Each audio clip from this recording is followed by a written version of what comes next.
المرسلين نبينا محمد وعلى آله وصحبه أجمعين أما بعد قال الله عز وجل ولقد بعثنا في كل أمة رسولا أن اعبدوا الله واجتنبوا الطاغوت.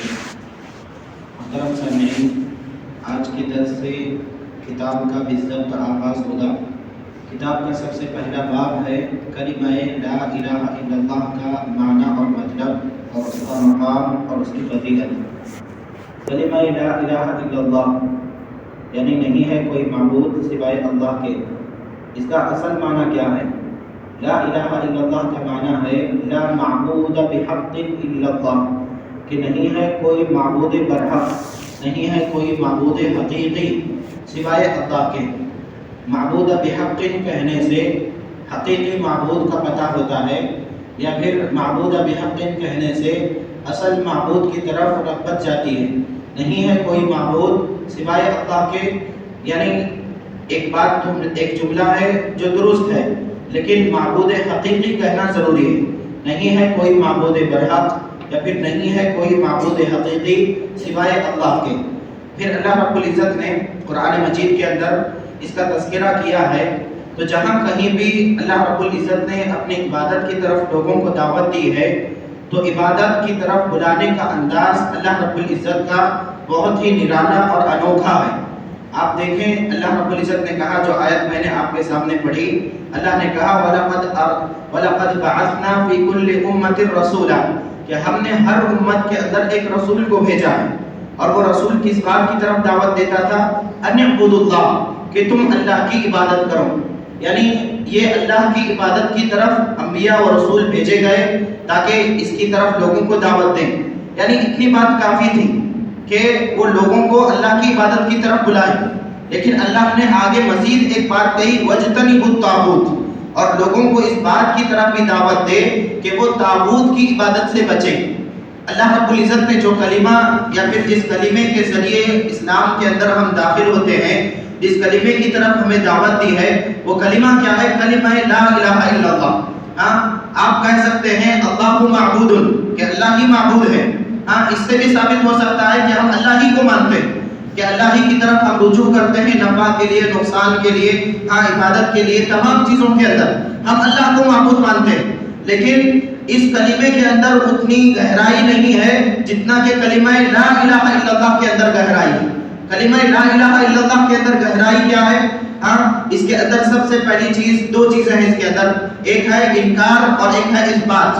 اللہ نے کہا لا الہ، کہ نہیں ہے کوئی معبود، اس کے اندر انکار ہے تمام معبودان باطلہ کا. جتنے معبود ہیں دنیا کے اندر، جن لوگوں نے جن کو بھی اللہ کے علاوہ معبود بنا کر رکھا ہوا ہے، ان تمام کا انکار، ان تمام کی نفی ہے کہ کوئی معبود نہیں ہے الا اللہ. اور اس کے بعد کیا ہے؟ اثبات، کہ اللہ رب العزت ہی حقیقی معبود ہے سوائے اللہ کے. لا الہ الا اللہ، اس کے اندر یہ دو ٹکڑے ہیں، ایک ہے انکار اور ایک ہے اثبات، کہ تمام معبودان باطلہ کا انکار کیا جائے اور پھر اللہ رب العزت کے معبود ہونے کو ثابت کیا جائے.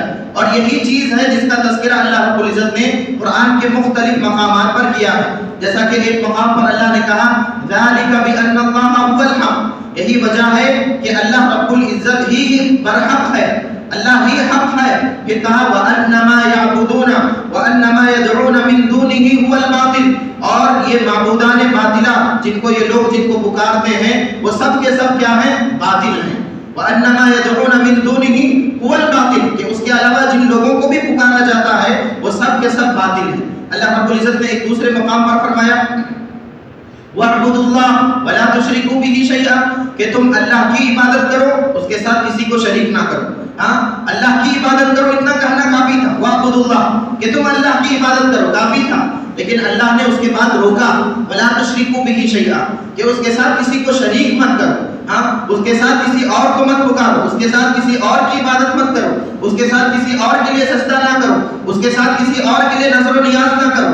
ہاں تمام عبادتیں صرف اللہ کے لیے خاص. وَاعْبُدُوا اللَّهَ، تم اللہ کی عبادت کرو. وَلَا تُشْرِكُوا بِهِ شَيْئًا، اللہ رب العزت نے ایک دوسرے مقام پر فرمایا فَمَن يَكْفُرْ بِالطَّاغُوتِ وَيُؤْمِن بِاللَّهِ فَقَدِ اسْتَمْسَكَ بِالْعُرْوَةِ الْوُثْقَىٰ، کہ اللہ نے کہا کہ جس آدمی نے طاغوت کا انکار کیا اور پھر اللہ کے اوپر ایمان لا لیا، اس نے ایک مضبوط کڑے کو پکڑ لیا جس کا ٹوٹنا ناممکن ہے، جو کبھی ٹوٹنے والا نہیں. فَقَدِ اسْتَمْسَكَ بِالْعُرْوَةِ الْوُثْقَىٰ، کہ اللہ کے اوپر ایمان لانا اور اللہ کو مضبوطی سے تھامنا یہ کوئی معمولی کڑا نہیں ہے. ہاں یہ وہ اللہ رب العزت نے مثال دی ہے نا تارے عنکبوت کی، یعنی مکڑی کے جالے کی. یہ ایسا نہیں ہے کہ جو ایک پھونکوں سے، جو معمولی چیزوں سے اڑ جائے. ہاں فقد استمسک بالعروۃ الوثقیٰ، اللہ کی رسی اور اللہ رب العزت کی عبادت ایک ایسی چیز ہے جو کبھی ٹوٹنے والی نہیں. ہاں یہ اتنا مضبوط اور گہرا رشتہ ہے. اس آیت کریمہ کے اندر اللہ رب العزت نے کہا طاغوت کا انکار کریں. طاغوت کیا ہے؟ ہاں طاغوت کیا ہے؟ کل ما عبد من دون اللہ، کہ ہر وہ چیز جس کی اللہ کے علاوہ عبادت کی جاتی ہے وہ طاغوت ہے. ہاں ہر وہ چیز جس کی اللہ کے علاوہ عبادت کی جاتی ہے وہ طاغوت ہے. چاہے پتھر ہو، چاہے پتھر کی عبادت کی جاتی ہے وہ طاغوت ہے. درخت کی عبادت کی جاتی ہے وہ طاغوت ہے. ہاں مورتیوں کی عبادت کی جاتی ہے وہ طاغوت ہے. یا قبروں کی عبادت کی جاتی ہے وہ طاغوت ہے. یا پھر اس کے علاوہ جتنی چیزیں ہیں دنیا کے اندر، ہاں جن کی بھی عبادت کی جاتی ہے اللہ کے علاوہ، وہ تمام کے تمام طاغوت کے اندر شامل ہیں. اللہ نے کہا کہ ان تمام کا انکار کیا جائے. فَمَن يَكْفُرْ بِالطَّاغُوتِ، کہ جو طاغوت کا انکار کرے اور اللہ کے اوپر ایمان لے کر آئے اور اللہ کی رسی کو مضبوطی سے تھام لے، یہ اصل کلمہ توحید ہے. یہ اصل میں کلمہ توحید کا اقرار ہے. تو ان آیات کریمہ کے اندر اللہ کے نبی اللہ رب العزت نے اسی چیز کی طرف ہمیں دعوت دی ہے کہ ہم تمام معبودان باطلہ کا انکار کریں اور صرف اللہ کے معبود ہونے کو ثابت کریں. اللہ کے نبی صلی اللہ علیہ وسلم کی ایک حدیث ہے من قال لا الہ الا اللہ وکفر بما یعبد من دون اللہ حرم مالہ ودمہ، کہ جس نے کلمہ لا الہ الا اللہ کا اقرار کیا اور اللہ کے علاوہ جن کی بھی عبادت کی جاتی ہے ان کا انکار کر دیا، تو اس کا مال، اس کی جان کیا ہو گئے؟ محفوظ ہو گئے. حرم مالہ ودمہ، کہ اس کا جان، اس کی جان اور اس کا مال کیا ہو گیا؟ محفوظ ہو گیا. یعنی اب وہ مسلمان ہے، ہاں اس کے جان اور مال کے ساتھ ہم چھیڑخانی نہیں کر سکتے. ہاں اس کی عزت کے ساتھ ہم چھیڑخانی نہیں کر سکتے. اب اس کا مال، اس کی جان اور اس کی عزت کیا ہے؟ قابل احترام ہو گئے. وہی اگر کسی نے اس کا انکار کر دیا تو پھر ہاں لڑائی کے موقع پر، جنگ کے موقع پر اس کی یہ تمام چیزیں حلال ہو جائیں. اللہ کے نبی صلی اللہ علیہ وسلم کو اور اللہ رب العزت نے جتنے انبیاء اکرام کو بھیجا ہے، تمام انبیاء کو اسی بات کی طرف اللہ نے دعوت دینے کا حکم دیا اور تمام انبیاء اکرام یہی بات اپنی قوم کی طرف دہراتے تھے. اعبدوا اللہ ما لکم من الہ غیرہ، کہ تم اللہ کی عبادت کرو، اس کے علاوہ تمہارا کوئی معبود نہیں ہے. اللہ کے نبی صلی اللہ علیہ وسلم نے جب کفار مکہ کے سامنے کلمہ لا الہ الا اللہ کا اقرار کرو اس بات کی طرف دعوت دی تو ان لوگوں نے ماننے سے انکار کر دیا. ہاں کہا کہ ہم کلمہ لا الہ الا اللہ کا اقرار نہیں کریں گے. وجہ کیا تھی نہ ماننے کی، انکار کرنے کی؟ ہاں اللہ رب العزت نے قرآن مجید کے اندر کہا اجعل الآلہۃ الہ واحدہ. ہاں وہ لوگ سمجھ گئے کہ کلمہ لا الہ الا اللہ کے اقرار سے کیا ہو جائے گا؟ تمام معبودان باطلہ کی نفی ہو جائے گی. ہاں 360 بت پوجا کرتے تھے وہ، ہاں 360 بتوں کی عبادت کیا کرتے تھے. ہاں ان تمام کی نفی اور ان تمام کا انکار لازم آ جائے گا کلمہ لا الہ الا اللہ کہنے کی وجہ سے. تو انہوں نے کیا کہا؟ کیا تم چاہتے ہو کہ ہم تمام معبودان باطلہ کو چھوڑ کر، ہمارے تمام معبودوں کو چھوڑ کر صرف ایک الہ کی عبادت کریں، صرف ایک رب کی عبادت کریں؟ اجعل الآلہۃ الہ واحدہ، کہ تمام معبودان باطلہ کو چھوڑ کر صرف ایک اللہ کو مانیں ہم. تو ان لوگوں نے کیا کر لیا؟ سمجھ لیا اس بات کو کہ کلمہ لا الہ الا اللہ کے اندر یہ دو ٹکڑے، ایک ہے انکار اور ایک ہے اثبات، کہ جب تک یہ چیز نہیں آئے گی، جب تک اس کا تقاضا پورا نہیں کیا جائے گا، جب تک کوئی بھی آدمی کیا ہے دین اسلام کے اندر صحیح طرح سے داخل نہیں ہوگا. ہاں بہت سارے لوگوں نے اقرار تو کر لیا ہے لیکن اب بھی قبروں کے پاس جا کر، ہاں یا پھر اس کے علاوہ درختوں کے پاس جا کر، یا پھر بعض ایسی چیزیں ہیں جن کو متبرک سمجھتے ہیں، ان چیزوں کے پاس جا کر عبادت کرتے ہیں اور وہ چیزیں انجام دیتے ہیں جو صرف اللہ کے لیے خاص ہے.